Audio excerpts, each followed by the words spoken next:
Junho foi um mês movimentado no Brasil e no mundo, porque além do aumento do número de casos do coronavírus, aconteceram vários fenômenos naturais.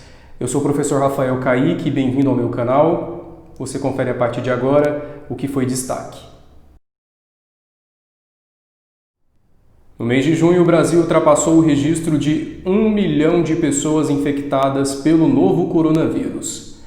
De acordo com o levantamento que utiliza os boletins que são divulgados pelas secretarias estaduais de saúde em todo o país, foram registradas 59.656 mortes em decorrência da Covid-19. O vírus teve um avanço maior na região centro-oeste, onde o número de casos triplicou. Em seguida, regiões que mais registraram aumento de casos foram Sul, Nordeste, Sudeste e também a região Norte.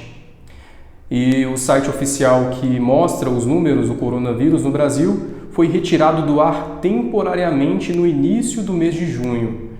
Esses dados eram alimentados pelo Ministério da Saúde e ele deixou de trazer os números consolidados sobre a pandemia e também o histórico de evolução dos casos aqui no país. Essa omissão dos dados pelo governo foi muito criticada, levando em consideração que essas informações ao longo do tempo também servem para as pesquisas e as decisões que são ligadas ao tratamento do vírus. Inclusive, a Organização Mundial da Saúde, a OMS, chegou a fazer um apelo para que o governo brasileiro tivesse transparência na informação dos dados, já que a população precisa para se proteger do vírus. E com essa falta de transparência, os veículos de comunicação, o UOL, o Estado de São Paulo, a Folha de São Paulo, o Globo, o G1 e o Jornal Extra decidiram fazer uma parceria e trabalhar de forma conjunta para buscar os dados que são necessários nos 26 estados e no Distrito Federal e, assim, repassar as informações de como está a evolução e também o total de óbitos provocados pelo coronavírus. E também no mês de junho, a OMS divulgou que o número de mortos pelo coronavírus no mundo foi de mais de 513 mil. A quantidade de casos confirmados oficialmente ultrapassou os 10 milhões. E os Estados Unidos, o Brasil e a Rússia foram os 3 países com maior número de casos em todo o planeta. No final da tarde do dia 30 de junho, um ciclone extratropical atingiu a região sul do país e deixou pelo menos 4 pessoas mortas, 3 em Santa Catarina e 1 no Rio Grande do Sul. O temporal causou queda de árvores, deslizamentos de terras, chuvas fortes e falta de energia para aproximadamente 1,4 milhão de pessoas. O fenômeno é responsável pelo acontecimento de fortes chuvas, além da queda drástica na temperatura e ventos que podem ultrapassar os 100 km por hora. E foi aprovado pelo Senado Federal no dia 24 de junho o projeto de lei do novo marco regulatório do saneamento básico no Brasil por 65 votos a 13. O projeto estimula que a iniciativa privada participe do setor e a proposta estabelece que as metas devem ser cumpridas em até 12 anos. Agora, já aprovado na Câmara, o projeto segue para a sanção do presidente Jair Bolsonaro. Atualmente, de acordo com o Instituto Trata Brasil, cerca de 100 milhões de brasileiros têm coleta de esgoto, enquanto 34 milhões não têm acesso à água tratada, o que ocasiona o aumento de doenças. O investimento desse projeto é de aproximadamente 700 bilhões de reais para que até 2033 haja a universalização do saneamento básico em todo o país.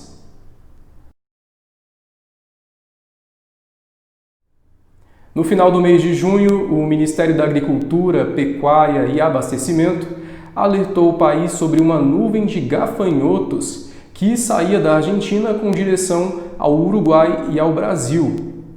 A maior preocupação era, claro, com o setor agrícola, já que os gafanhotos podem afetar a atividade, levando em consideração que esses insetos se alimentam justamente dos recursos que são usados nessa área.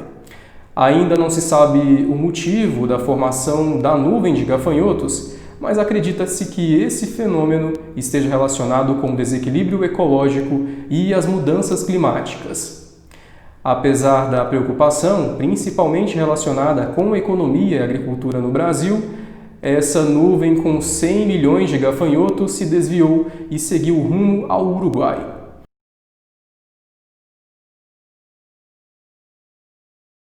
Investigado pelo Supremo Tribunal Federal, o STF, no inquérito das fake news, e depois de muitas especulações, o economista Abraham Weintraub anunciou a saída do Ministério da Educação no dia 18 de junho. Dias depois, Carlos Alberto Decotelli foi nomeado para ocupar o cargo, mas 5 dias após o anúncio pelo presidente, o ministro se demitiu. A causa da saída repentina foi em consequência de uma série de informações falsas que foram encontradas no currículo do ministro. A instabilidade enfrentada pelo mundo na pandemia do coronavírus e os protestos e movimentos contra o racismo estão também afetando o rumo das eleições nos Estados Unidos. Donald Trump iniciou o ano como favorito à reeleição à presidência. Com o avanço da situação do coronavírus e outros acontecimentos, os cidadãos norte-americanos começaram a se importar com temas que são diferentes e mudaram o rumo da corrida presidencial. Após o mês de março, a competição ficou mais acirrada e Joe Biden passou à frente de Donald Trump nas pesquisas. Além dos impactos da pandemia, com o aumento de mortes nos Estados Unidos e também a queda de empregos no país, a morte de George Floyd em ação policial mostrou também os lados dos dois candidatos.